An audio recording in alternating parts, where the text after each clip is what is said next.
So here we are on Blackpool seafront on the promenade, St Chad's Road tram stop, carrying out a terminal schedule of dilapidations on this property here, Skye Oceans Hotel.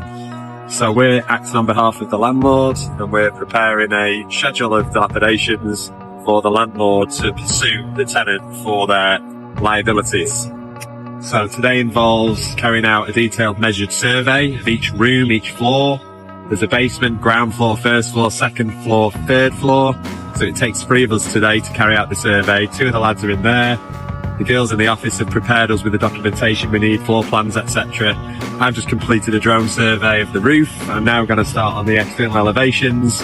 And George and Tyler are currently going through the floors inside, carrying out the measurements. Hello everyone, it's Tyler here. I've recently just joined James Scott Associates as a graduate building surveyor. So this is my first dilapidations today. What I've done so far is I've input all the measurements. As you can see, me and George already completed the ground floor. It's extremely important to get these measurements as accurate as possible so we can provide a cost for the scheduled dilapidations. So obviously when we're measuring a lot of these older properties in Blackpool that have been empty for a long time, obviously we need to scope out the place and carry out risk assessment beforehand. Obviously there's a lot of dangers within buildings like this with failed ceilings, failed floors, lots of damp ingress, potentially drug paraphernalia, anything like that that can cause us harm we need to make sure we're aware of. So if you come with me, I'll show you around the main stairwell. We've got failed ceiling, obviously with a leak, which is very apparent. Failed floor, right at the bottom of the stairwell, so obviously we need to be careful.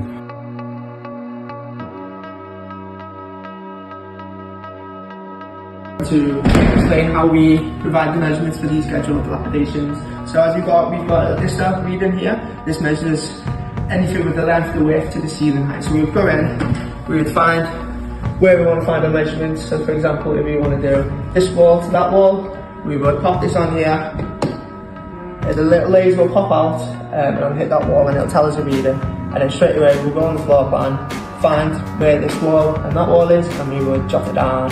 And we'll do that for the whole rest of the building.